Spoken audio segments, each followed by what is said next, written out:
Hello. కావున ప్రతి ఒక్క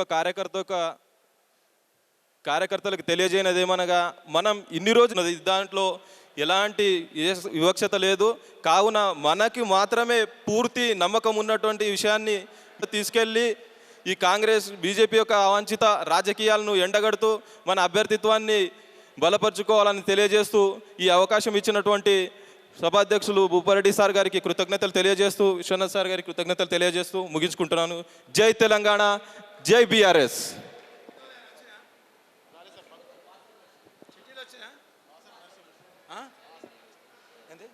గౌరవనీయులు సభాధ్యక్షత వహిస్తున్న, నాకైతే మాజీ అనాలని అనిపిస్తలేదు, నోరుకు వస్తలేదు, గౌరవనీయులు మిత్రుడు మారెడ్డి భూపాల్ రెడ్డి గారికి, మా జెడ్పీ చైర్మన్ సోదరీమణి గౌరవనీయులు మంజుశ్రీ జైపాల్ రెడ్డి గారు, మన జిల్లా బీఆర్ఎస్ పార్టీ అధ్యక్షులు, మన సంగారెడ్డి ఎమ్మెల్యే గౌరవనీయులు చింతా ప్రభాకర్ గారికి, మన అందోల్ మాజీ శాసనసభ్యులు మిత్రులు క్రాంతి కుమార్ గారికి, టిఎస్ఎంఐడిసి మాజీ చైర్మన్ తమ్ముడు ఎర్రోళ్ళ శ్రీనివాస్ గారికి, భిక్షపతి గారికి, సీనియర్ నాయకులు గౌరవనీయులు గాలి అనిల్ కుమార్ గారికి, అదేవిధంగా మా గౌరవ జడ్పీటీసీలు పుష్పాబాయి గారు, రాఘవరెడ్డి గారు, రవీంద్ర నాయక్ గారు, నరసింహారెడ్డి గారు, మా ఆంజనేయులు సేఠ్ గారు, రాజు రాథోడ్ గారు, తమ్ముడు విజయరామరాజు గారు, ఎంపీపీలు జంగం శ్రీనివాస్ గారు, మోతీబాయి గారు, సంగీత వెంకటరెడ్డి గారు, సుశీల గారు, అదేవిధంగా మహిపాల్ రెడ్డి గారు, జయశ్రీ రెడ్డి గారు, సీనియర్ నాయకులు మరి మొయిజ్ ఖాన్ గారు, లతీఫ్ సేఠ్ గారు, మా సోదరీమణి గీతారెడ్డి గారు, శ్రేయారెడ్డి గారు, పరశురాం మాజీ మున్సిపల్ వైస్ చైర్మన్ గారు, అభిషేక్ షెట్కార్ గారు, ఎంఏ నజీబ్ మన మాజీ మున్సిపల్ చైర్మన్ గారు, సువర్ణ షెట్కర్ గారు, మారుతి గారు, ఇంకా వేదిక మీద ఉన్న మండల పార్టీ అధ్యక్షులు, రైతు బంధు సమితి అధ్యక్షులు, సర్పంచ్ల ఫోరం అధ్యక్షులు, ఎంపీటీసీల ఫోరం అధ్యక్షులు,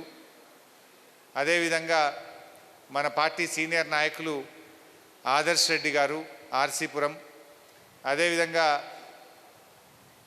మన బొల్లారం చైర్మన్ గారు బాలరెడ్డి గారికి, వేదిక మీద ఉన్న పెద్దలకు, బీఆర్ఎస్ పార్టీ కుటుంబ సభ్యులకు, నారాయణ్ ఖేడ్ విలేకరులకు అందరికీ నేను పేరు పేరున నమస్కారం తెలియజేస్తా ఉన్నా. నిజంగా కార్యకర్తల మీటింగ్ అంటే నేను 4-500 ఉంటారనుకున్నా, కానీ ఇక్కడ చూస్తే 2000 మంది కార్యకర్తలకు పైగా వచ్చిందంటే మీరు ఎంత పట్టుదలతో ఉన్నారో, మీ ఉత్సాహం చూస్తూ ఉంటే నిజంగా చాలా ధైర్యం వస్తూ ఉంది నాకు. దురదృష్టం, నారాయణ్ ఖేడ్ ఓడిపోతానని కలలో కూడా అనుకోలే నేనైతే. అది దగ్గరికి వచ్చి ఆడ బీఆర్ఎస్ గవర్నమెంట్ పోతుంది అనుకోలే, ఈడ నారాయణ్ ఖేడ్ ఓడిపోతుందని అనుకోలే మనం. అది తక్కువలో ఎంత 5-6 వేల ఓట్లలో పోయింది, జర్రల ఒక్క 3,000 ఇటు వస్తే మనమే ఎమ్మెల్యే కదా, దగ్గరికి వచ్చిపోయింది. సరే ఏది ఏమైనా కానీ ఇక్కడ నారాయణ్ ఖేడ్ పోవడం, అక్కడ హ్యాట్రిక్ గవర్నమెంట్ పోవడం మనకెంతో బాధ అయితే కలిగింది. కానీ ఏదైనా రాజకీయాలు అన్నప్పుడు గెలుపు ఓటములు ఉంటాయి. ఎట్లయితే విజయం శాశ్వతం కాదో, అధికారం ఎప్పుడూ శాశ్వతం కాదో, ప్రతిపక్షం కూడా శాశ్వతం కాదు. ప్రతిపక్షం తర్వాత వచ్చేది అధికారం, అధికారం తర్వాత వచ్చేది ప్రతిపక్షం, అంతేనా కాదా? సో డెఫినెట్గా మళ్ళీ అధికారంలోకి వచ్చేది కూడా బీఆర్ఎస్ గవర్నమెంటే. ధైర్యంగా ఉండండి. ఎవరికి చిటిక, మీరు చిన్న ఇబ్బంది వచ్చినా ఒక్క చిటికేయండి, మీకు చింత ప్రభాకర్ ఉన్నాడు, భూపాలన్ ఉన్నాడు, మీకు అండగా హరీష్ అన్న ఉంటాడు అని చెప్పి మనం చేస్తూ ఉన్నాం. ఎవరు అధైర్యపడాల్సిన అవసరం లేదు. నిజంగా నారాయణ్ ఖేడ్కు ఒక కొత్త నడక నేర్పింది మన బీఆర్ఎస్ గవర్నమెంట్. అభివృద్ధి అంటే ఏందో నారాయణ్ ఖేడ్కు రుచి చూపింది మన బీఆర్ఎస్ గవర్నమెంట్ కాదా? ఎన్ని మంచి పనులు చేసుకున్నామే. భూపాల్ రెడ్డి ఎప్పుడన్నా ఆయన గురించి ఆయన ఎప్పుడూ ఆలోచించలే. ఎప్పుడు నారాయణ ఖేడ్ కోసం ఆలోచించిండు భూపాల్ రెడ్డి.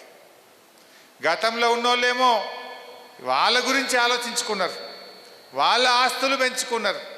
కానీ భూపాల్ రెడ్డి ఆయన హైదరాబాద్ పోలే, నారాయణ ఖేడ్లే ఉన్నాడు, అందుబాటులో ఉన్నాడు, కార్యకర్తలకు అందుబాటులో ఉన్నాడు, తండాల్లో తిరిగిండు, పల్లెల్లో ఉన్నాడు, ప్రజల కోసం కష్టపడి పనిచేసిండు.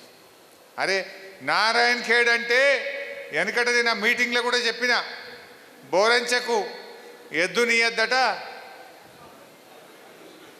హద్దునూరుకు ఎద్దనియద్దు, బోరంచకు పిల్లనియద్దు అనే నారాయణ ఖేడ్ కదా. హద్దునూరుకు ఎద్దునియద్దు, బోరంచకు పిల్లనియద్దు అనే నారాయణ ఖేడ్ను ఇంటింటికి నల్లబెట్టి నీళ్లు దాగిపిచ్చి పిల్లనిస్తే బోరంచకే ఇయ్యాలి, నారాయణ ఖేడ్కే ఇయ్యాలన్నట్టు చేసినాం. మారిందా లేదా? ఎందుకు ఇయ్యద్దన్నారు? అరే నా బిడ్డ నీళ్లు మోయ పెడతారు, నా బిడ్డను కష్టపెడతారు, నీళ్లు దొరకయాడా, కిలోమీటర్ల దూరంకెళ్ళి నా బిడ్డ నీళ్లు మోస్తే భుజాలు కాయలు కాస్తాయి, నడుములు వంగిపోతాయి, నా బిడ్డకు కష్టమవుతుందని పిల్లనియడానికి ఇబ్బంది పడ్డ నారాయణ ఖేడ్ కదా ఇది. అటువంటి నారాయణ ఖేడ్కు ఇంటింటికి నల్లబెట్టి మంచినీళ్ళు తాగిచ్చింది మన కేసీఆర్ కాదా అని నేను అడుగుతా ఉన్నా. ఇంతగానో మాట్లాడతారు కాంగ్రెస్ వాళ్ళు. అరే మీరు ఇన్నిసార్లు గెలిస్తే కనీసం మంచినీళ్ళు ఇచ్చిండ్రా మీ ముఖానికి? నా తండాల్లో నీళ్ళు వచ్చినాయి ఎప్పుడన్నా? మా తండా అక్క చెల్లెళ్ళు నీళ్ళ కోసం ఎంత గోసపడ్డారని నేను అడుగుతా ఉన్నా. పోయిన 5 ఏళ్లల్లా ఏ చెల్లెనన్నా అక్కనన్నా బిందె పట్టుకొని రోడ్డు మీదకి వచ్చిందా? అరే కేసీఆర్ వచ్చినాక నల్ల దిప్పితే నీళ్ళు వచ్చేటట్టు చేసింది బీఆర్ఎస్ గవర్నమెంట్ కాదా అని నేను అడుగుతా ఉన్నా. అరే కాంగ్రెస్ వాళ్ళకు 10 సార్లు గెలిపించినాం చెయ్యి గుర్తు కోటేసి, కనీసం మంచినీళ్ళు ఇచ్చిండ్రా? ఓ మార్కెట్ యార్డు పెట్టిండ్రా? ఓ దవాఖానా కట్టిండ్రా? ఓ రెసిడెన్షియల్ స్కూళ్ళు తెచ్చిండ్రా? తండాలకు రోడ్లు వేసిండ్రా? ఓ చెరువులు తవ్విండ్రా? గా నల్లవాగును పట్టించుకున్నారా? ఏమన్నా సబ్స్టేషన్లు కట్టిండ్రా? కొత్త మండలాలు చేసిండ్రా?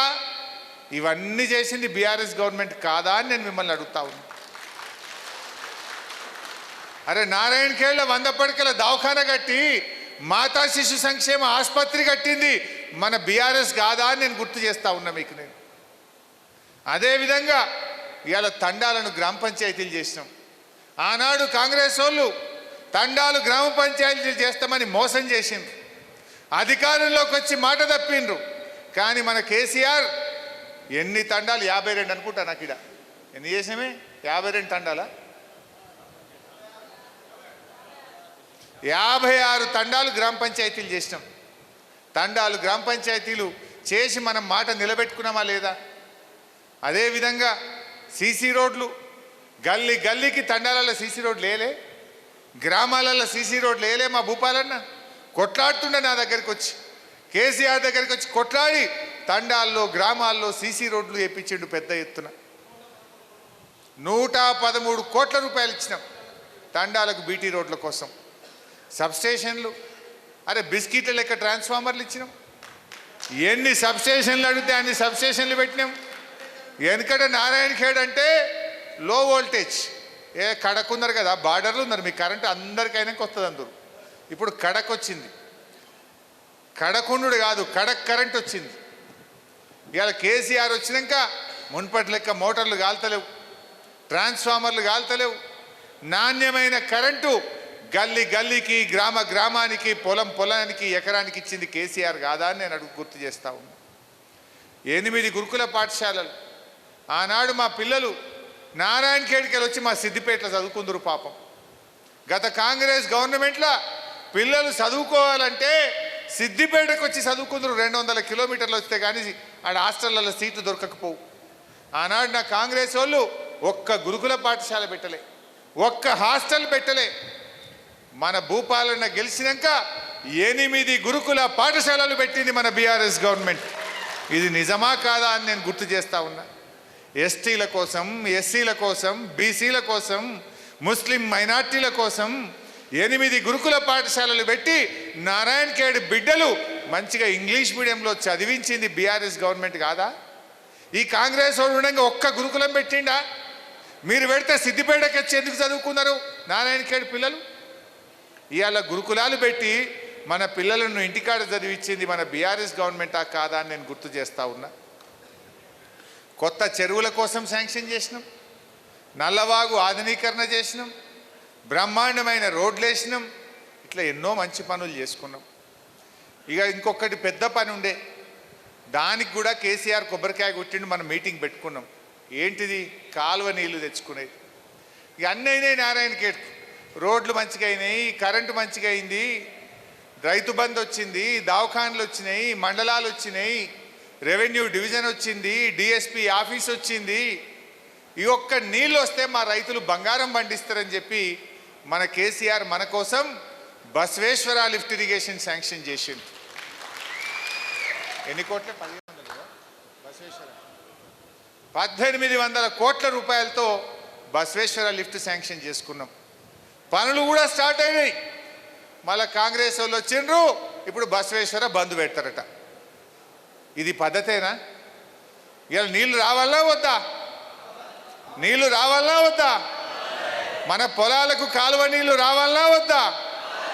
మరి ఇలా కాంగ్రెస్ వాళ్ళు గెలిచిండ్రు, బసవేశ్వర బంద్ పెడతారట. మరి ఏం చేయాలి? కాంగ్రెస్ను బొంద పెడితే బసవేశ్వర మళ్ళీ ఉరుకుతుంది.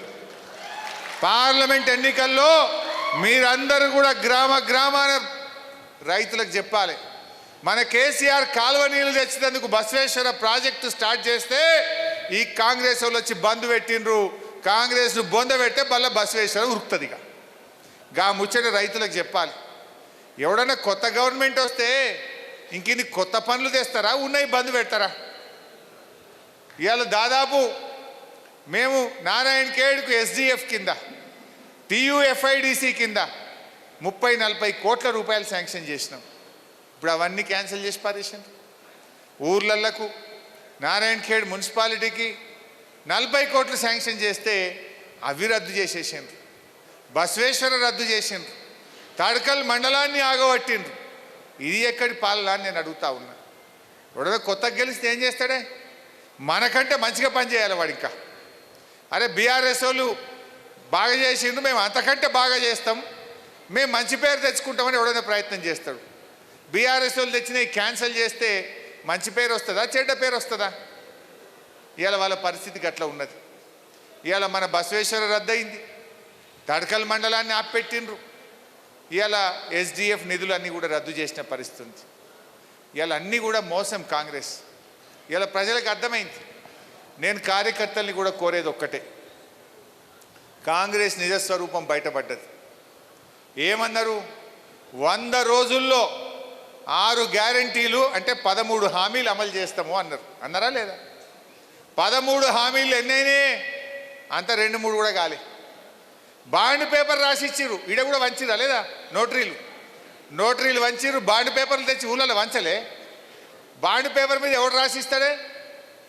నమ్మకం లేకపోతే గ్యారంటీ కోసం రాసిస్తారు.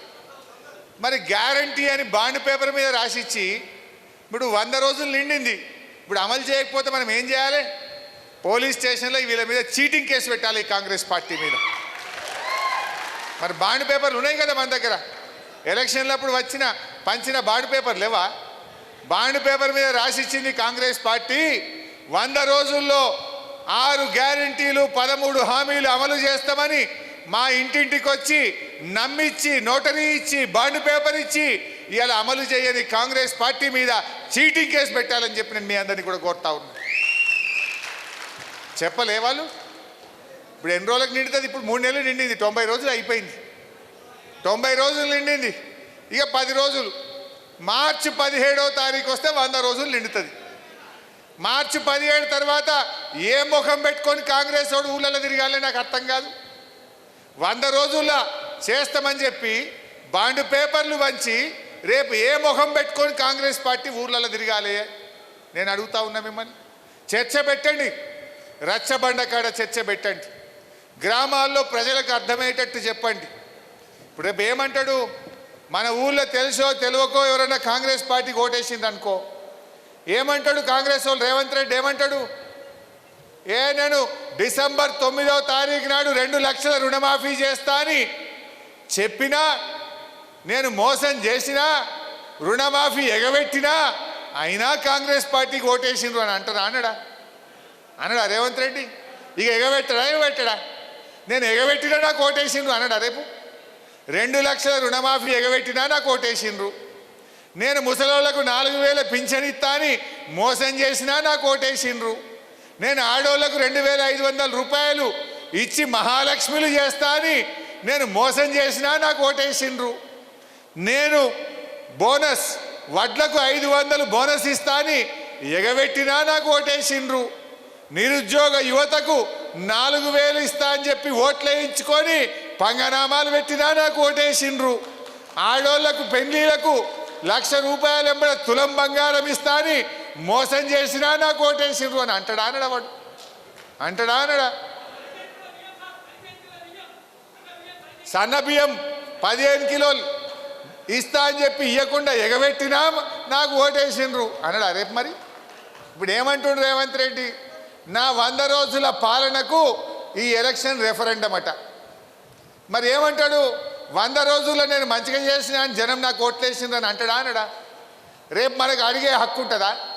నేను రుణమాఫీ ఎగ్గొట్టినా, 4,000 పింఛన్ ఎగ్గొట్టినా, ఆడోళ్ళకు 2,500 ఎగ్గొట్టినా, నిరుద్యోగ యువతకు 4,000 ఎగ్గొట్టినా, తులం బంగారం ఎగ్గొట్టినా, సన్న బియ్యం ఎగ్గొట్టినా, వడ్లకు బోనస్ ఎగ్గొట్టినా, 15,000 రూపాయలు రైతు బంధు ఇస్తా అని మోసం చేసిన అయినా నాకు ఓటేసిండ్రు అని అంటాడా అనడా? మరి గీ ముచ్చట రచ్చబండ కాడ ఊర్లల్లా మనం పంచాయతీ పెట్టాలనా వద్దా? ఏ ఊరికి ఆ ఊరికాడ మన కార్యకర్తలు మాట్లాడాలనా వద్దా? ఓ తమ్ముడు అంటుండు ఆడపిల్లలకు స్కూటీలు ఇస్తాడు, అది కూడా యాడ్ చేయన్నా అంటుండు, సైగా చేస్తుండు కిందికెళ్ళి. ఇంకా అట్లా చాలా ఉన్నాయి, చెప్తే 420 ఉన్నాయి, 420 ఉన్నాయి. అయితే నేను అనేది ఒక్కటే, ఈ కార్యకర్తలు ఏందే ఇంకా చాలా ఉన్నాయి. నేను అనేది ఒక్కటి, ఇవి మనం చెప్పాలన్నా వద్దా? ఇప్పుడు నేను ఒక విషయం గుర్తు చేస్తా మీకు. కరోనా వచ్చింది 2 ఏళ్ళు. కరోనా వస్తే ఆమ్దాని కమ్మైంది, ఖర్చు ఏమో ఎక్కువైంది. మన 5 ఏళ్ళ గవర్నమెంట్లో 2 ఏళ్ళు కరోనానే వచ్చింది, దెబ్బ తగిలింది మనకు. 45 రోజులు లాక్డౌన్ అయినాయి, ఖర్చు ఏమో తప్పది, ఆమ్దాని ఏమో నిల్లు. కరోనా వస్తే మందులు, దవాఖాన్లు, ఆక్సిజన్లు, గరీబోళ్ళకు 2,500 బ్యాంకులు వేసినాం, 10 కిలోల బియ్యం ఇచ్చినాం, చాలా ఖర్చు పెట్టినాం. కరోనా వచ్చినా కేసీఆర్ రైతు బంధు ఆపినాడే మీకు ఎప్పుడన్నా? కరోనా వచ్చినాడు ఆమ్దాన్ లేకపోతే మా ఎమ్మెల్యేల జీతం బంధు పెట్టిండు కేసీఆర్, మంత్రుల జీతం బంధు పెట్టిండు కేసీఆర్, ఉద్యోగస్తుల జీతం బంధు పెట్టిండు కేసీఆర్, రైతన్నలకు మాత్రం రైతు బంధు ఇచ్చిండు టైం మీద కేసీఆర్. వీడేమంటుండే ఉల్టా కదా ఇది, రైతులలో ఆప్తా అందరికి ఇస్తా అంటుండు. రైతులు గరీబ్ గాళ్ళు 6 కాలం కష్టపడి దేశానికి అన్నం పెట్టే రైతన్న లాస్ట్ అట, ఏసీ రూమ్లలో కూర్చుంటోళ్ళు ఫస్ట్ అట. ఇది రేవంత్ రెడ్డి సర్కార్ యొక్క నీతి. మరి మనం ఆలోచించుకోవద్దా? మనం ఎటువైపు ఉండాలి? ఇలా కరోనా వచ్చినప్పుడు అందరినీ ఆగబట్టి రైతును కడుపులో పెట్టుకున్న కేసీఆర్ని కాపాడుకుందామా? నాకు రైతు లాస్టు, ఏసీ రూమ్లలో కూర్చున్న వాళ్ళు పెద్దోళ్ళే ఫస్ట్ అంటుండు రేవంత్ రెడ్డి. మనం ఆలోచన చేయొద్దా? రైతులు ఆలోచన చేయొద్దా? కరోనా సమయంలో కూడా రైతు బంధించి కడుపులో పెట్టుకున్న కేసీఆర్ను కాపాడుకునే బాధ్యత ఇవాళ మన మీద ఉందా లేదా అని నేను గుర్తు చేస్తా ఉన్నా మీకు. ఇప్పుడే మా మిత్రులు భూపాల్ రెడ్డి గారు చెప్పిండ్రు, అరే వానకాలం 110 కోట్లు వస్తుండే, యాసంగి 110 కోట్లు వచ్చు, 220 కోట్లు వచ్చి ఒక ఏడాదికి ఒక్క నారాయణ ఖేడ్ నియోజకవర్గానికి వస్తుండే. ఇప్పుడు వాళ్ళన్ని దానికి ఈకలు తోకలు వీక్తరిగా. ఇప్పుడు పార్లమెంట్ ఎలక్షన్ ఉందని ఆపిండు. పార్లమెంట్ ఓట్లు డబ్బలు పడంగానే ఇక నీకు బంధు అని అన్ని పెడతాడు. ఇక నీకు 5 ఎకరాలు దాటింది బంధు, నీ ఇంట్లో నౌకరు ఉన్నది నీకు బంధు, నువ్వు పంట వేయలేదు బంధు, నీకు మోటార్ సైకిల్ ఉన్నది బంధు, నీకు ట్రాక్టర్ ఉన్నది నీకు బంధు అని అన్నీ ఇప్పుడు రేపు ఏరుతాడు. ఇక అన్నీగా రేపు ఈకలు తోకలు పెట్టి అందరికీ కోతలు పెట్టే పనిలో ఉన్నాడు. ఇక మరి మనం ఆలోచించుకోవద్దా? దయచేసి కార్యకర్తలు, మనం నష్టపోయినాం, ఇలా మనం బాధపడుతున్నాం. వాళ్ళ మాటలు వింటుంటే, వాళ్ళ చర్యలు చూస్తుంటే కార్యకర్తల గుండెలు రగిలిపోతూ ఉన్నాయి. ప్రతి కార్యకర్త కూడా బాధపడుతున్నాడు. ఇలా ప్రతి కార్యకర్త కూడా వాళ్ళ చేష్టలు చూస్తూ ఉంటే ఇలా రక్తం ఉడుకుతున్నటువంటి పరిస్థితి ఉన్నది. దానికి మనం కష్టపడాలి. పార్లమెంట్ ఎన్నికల్లో విజయం సాధించి కాంగ్రెస్ పార్టీకి గుణపాఠం చెప్పాల్సినటువంటి అవసరం ఉంది. ఒక్కొక్క కార్యకర్త ధైర్యంగా గట్టిగా ప్రజలకు వచ్చి మనకు బాజాప్తా చెప్పొచ్చు, భయపడదేమున్నది. మనం చేసింది చెప్పాలి, కాంగ్రెస్ అని మోసం చెప్పాలి. ఇప్పుడు నేను చెప్పిన ముచ్చట చెప్పు నీకు అంతే. అరే వాడు 2 లక్షల రుణమాఫీ 9 తారీఖు చేస్తానడా లేదా? నేను 9 తారీఖు నాడు ప్రమాణ స్వీకారం చేస్తా, 9 తారీఖు నాడు మొదటి సంతకమే రుణమాఫీ అన్నాడు. కానీ ప్రమాణ స్వీకారం మాత్రం 2 రోజులు ముంగటి గుంజుకున్నాడు. కుర్చీ గిట్టేవాడని గుంజుకో ఇక్కాన్ని. 9 తారీఖు చేస్తా అన్నాడు, 7 తారీఖే ప్రమాణ స్వీకారం చేసిండా? అంటే కుర్చీ నెక్కనికి మాత్రం 2 రోజులు ముంగటికి వచ్చిండు. హామీలు అమలు చేయమంటే మాత్రం 2 ఏళ్ళు వెనక కట్టుండు. అంటే ఇది వాళ్ళ కాంగ్రెస్ వాళ్ళ నీతి. దయచేసి ఈ ముచ్చట చెప్పాలి. 2 లక్షల రుణమాఫీ ఎగ్గొట్టిన కాంగ్రెస్కు ఓటేస్తే ఏమంటారు రేపు పార్లమెంట్ ఎలక్షన్లా? అరే రుణమాఫీ ఇవ్వకుండా ఓట్లు పడ్డాయి అంటాడా అనడా? ఇంకో మంచి మాట చెప్తా. మొన్న మోడీ గారు వచ్చిండు సంగారెడ్డికి. మన బడే బాయ్ అన్నాడు ఈ రేవంత్ రెడ్డి, అమరే బడే బాయ్ అన్నాడు మోడీని. ఇక గుజరాత్ మోడల్ అన్నాడు. సరే అవన్నీ మీకు అర్థమైనాయి. हमारे मुसलमान भाइयों भी आप लोग समझना चाहिए. अब क्या हो रहा, कांग्रेस बीजेपी कैसा मिल गए भी आजकल मालूम हो रहा. दोनों मिल गए अंदर से. रेवंत रेड्डी साहब बोलता है मोदी साहब को बड़े भाई, उन्हें बोलता है इनको छोटे भाई. बड़े भाई छोटे भाई दोनों मिल लिया. ऊपर से क्या हो रहा आप लोग देख रहे. अपन जो एमएलसी को नॉमिनेट करे तो उन्होंने गवर्नर साहबा अपने एमएलसी को रिजेक्ट कर दिया. कांग्रेस पार्टी एमएलसी नॉमिनेट करे तो एकदम पास कर देता. मालूम नहीं हो रहा. आज दोनों एक हो गए. దాన్ని కూడా ముస్లిం మైనార్టీలు కూడా ఆలోచించాలి. ఇలా బీఆర్ఎస్ పార్టీ ఒక సెక్యులర్ పార్టీ, మైనార్టీలకు రక్షణగా ఉండేటువంటి పార్టీ. ఇవాళ రేవంత్ రెడ్డి గారు నేనే ఆర్ఎస్ఎస్ అని చెప్పుకుంటున్నాడు. ఆయన నా పుట్టుకనే ఆర్ఎస్ఎస్ అని చెప్పుకుంటున్నాడు. అందువల్ల ముస్లిం మైనార్టీలు కూడా ఆలోచించాల్సినటువంటి అవసరం ఉంది. అయితే ఈరోజు రేవంత్ రెడ్డి గారు నిన్న దరఖాస్తు ఇచ్చిండు. ప్రధానమంత్రికి దరఖాస్తు ఇచ్చి ఒక మాట అన్నాడు. ఏమన్నాడంటే మీ ఆశీర్వాదం ఎప్పటికీ మా మీద ఇట్లనే ఉండాలి అన్నాడు. ప్రధానమంత్రిని ఏమంటాడంటే మీ ఆశీర్వాదం ఎప్పటికీ మా మీద ఇట్లనే ఉండాలి, మా తెలంగాణ నువ్వు మంచిగా చూడాలి అంటుండు. మంచిగా వినాలి, మీరు అర్థం చేసుకోవాలి. ఒక 4 రోజులు 5 రోజులు అయితే పార్లమెంట్ ఎలక్షన్ వస్తుంది, అంతే కదా. వారం లోపల నోటిఫికేషన్ వస్తుంది, ఎలక్షన్ కోడ్ వస్తుంది. వారం రోజులు అయితే దిగిపోయే ప్రధానమంత్రికి ఎవడన్నా నీ ఆశీర్వాదం ఎప్పటికి ఇట్లే ఉండాలంటాడు. నువ్వు ఏమంటావు? నువ్వు బయట పోయి కాబోయే ప్రధానమంత్రి మా రాహుల్ గాంధీ అని నువ్వే స్పీచ్లు కొడతావు కదా. నిజంగా నీ రాహుల్ గాంధీ ప్రధానమంత్రి అయ్యేది ఉంటే మోడీ గారి దగ్గరికి పోయి నీ ఆశీర్వాదం ఎప్పటికి ఇట్లే ఉండాలంటున్నావు అంటే ఏమర్థమైంది అన్నట్టు. అంటే మీ కాంగ్రెస్ పార్టీ గెలవది, మా రాహుల్ గాంధీ ప్రధానమంత్రి కాడు అని నువ్వే చెప్పినావు, అంతే కదా. అంటే మనం ఏమర్థం చేసుకోవాలి, ఈడ కాంగ్రెస్ పార్టీకి మనం ఓటేసినా ఢిల్లీలో కాంగ్రెస్ గెలిచేది లేదు, రాహుల్ గాంధీ ప్రధానమంత్రి అయ్యేది లేదు. అది ఎవరో చెప్పలే, రేవంత్ రెడ్డి చెప్పిండు, అంతే కదా. కాంగ్రెస్ ఓటేయడం అంటే మోరీలేసినట్టే. రాష్ట్ర ప్రభుత్వం ఆల్రెడీ ఉన్నది, కొత్తగా రాష్ట్రంలో అధికారంలో మారేది లేదు, రేవంత్ రెడ్డి దిగిపోయేది లేదు, ఢిల్లీలో రాహుల్ గాంధీ ఎక్కేది లేదు. అంటే ఏం చేయాలి ఇప్పుడు? మనము బీఆర్ఎస్ పార్టీని గెలిపించుకోవాలి. బీఆర్ఎస్ గెలవాలి, తెలంగాణ నిలవాలి. ఎవైతే 100 రోజుల్లో చేస్తామని రుణమాఫీ చేయలేదో, 2500 పెన్షన్ ఇవ్వలేదో, 4000 పెన్షన్ ఇవ్వలేదో, 2500 అక్క చెల్లెలకు ఇవ్వలేదో, అవన్నీ అమలు కావాలంటే మనము కాంగ్రెస్ను ఓడిస్తేనే మనం గట్టిగా మెడలు వంచి కాంగ్రెస్ చేత అమలు చేయించగలుగుతాం. రేవంత్ రెడ్డికి సురుకు పెట్టాలి, కాంగ్రెస్ పార్టీకి సురుకు పెట్టాలి. బిడ్డ నువ్వు 2500 ఇస్తా అని అక్క చెల్లెలను మోసం చేసినావు, బిడ్డ నువ్వు 4000 ఇస్తా పెన్షన్ అని మోసం చేసినావు, 1500 రైతు బంధు ఇస్తానని మోసం చేసినావు, 500 క్వింటల్కు బోనస్ ఇస్తా అని మోసం చేసినావు. అందుకే పార్లమెంట్ ఎన్నికల్లో నీకు సురుకు పెడుతున్నాం, నీకు కాంగ్రెస్ పార్టీని ఓడగొడుతున్నాం, ఇప్పటికన్నా అమలు చేయి అని మనం గట్టిగా సురుకు పెట్టాల్సిన అవసరం ఉంది. ఈ పని మనం ప్రజలకు అర్థమయ్యేటట్టు చెప్పాలి. అర్థమైందా మంచిగా? రేవంత్ రెడ్డే చెప్పిండు ఢిల్లీలో కాంగ్రెస్ గవర్నమెంట్ వచ్చేటట్టు లేదు, రాహుల్ గాంధీ ప్రధానమంత్రి అయ్యేటట్టు లేడు. మరి గెలవని దానికి మనం ఎందుకు ఓటేయాలని? అంతే కదా. మరి ఇక బీజేపీ గెలవనే గెలవదు. మరి మన బీఆర్ఎస్ పార్టీ గెలిస్తే ఇగో ఇవన్నీ గట్టిగా వాళ్ళ మెడలు వంచి అమలు చేయించవచ్చు. సురుకు తలగద్దా రేవంత్ రెడ్డికి? ఆయనకు అర్థం కావద్దా? నేను 2 లక్షల రుణమాఫీ చేయలేదు కనుక నన్ను ఓడగొట్టిండ్రు, నేను 2500 అక్క చెల్లెలకు ఇవ్వలేదు కనుక నన్ను ఓడగొట్టిండ్రు, ముసలోళ్ళకు 4000 పింఛన్ ఇవ్వలేదు కనుక నన్ను ఓడగొట్టిండ్రు, వడ్లకు బోనస్ ఇస్తా అని రైతుల్ని మోసం చేసిన కనుక నన్ను ఓడగొట్టిన నాకు అర్థమైతే అవన్నీ వస్తాయి. అవన్నీ రావాలంటే మనం గట్టిగా ప్రజలకు రైతులకు అర్థమయ్యేటట్టు చెప్పాల్సిన అవసరం ఉంది. అన్నీ ఉద్దర బేరం ఇచ్చిర్రు, ఉద్దర ఏమో చేసిండు, నగదు బదిలీ ఆపిండు. ఇప్పుడు ఆర్టీసీ ఉచిత బస్సు అన్నాడు, అది ఉద్దర బేరం, ఆర్టీసీ వాళ్ళకి కట్టాలి, గవర్నమెంట్ మెల్లకి కడతాడు.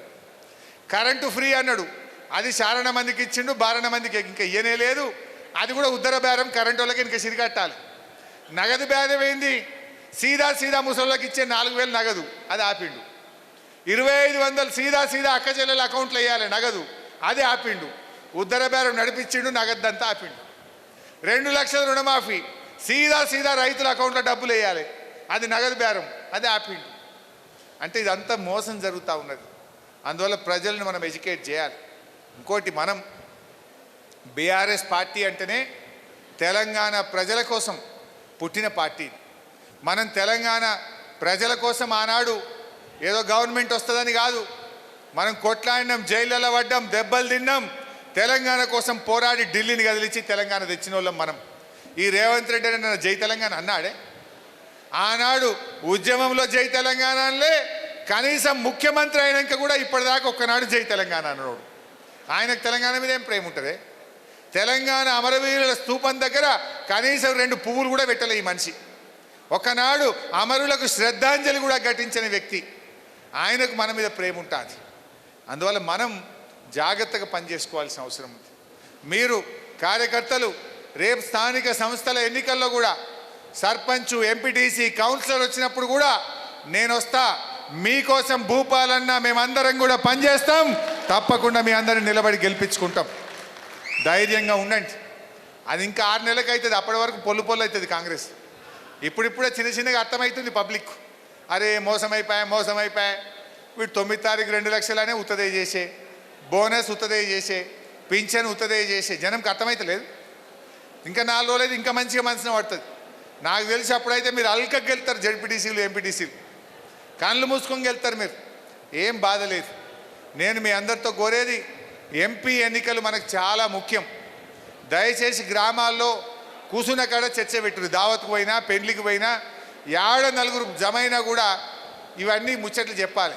ఢిల్లీలో కాంగ్రెస్ వచ్చేది లేదు, మరి ఇక్కడ మన బీఆర్ఎస్ గెలిస్తేనే మంచిగా ఉంటుందనే ముచ్చట అందరికి కూడా అర్థమయ్యేటట్టు చెప్పండి.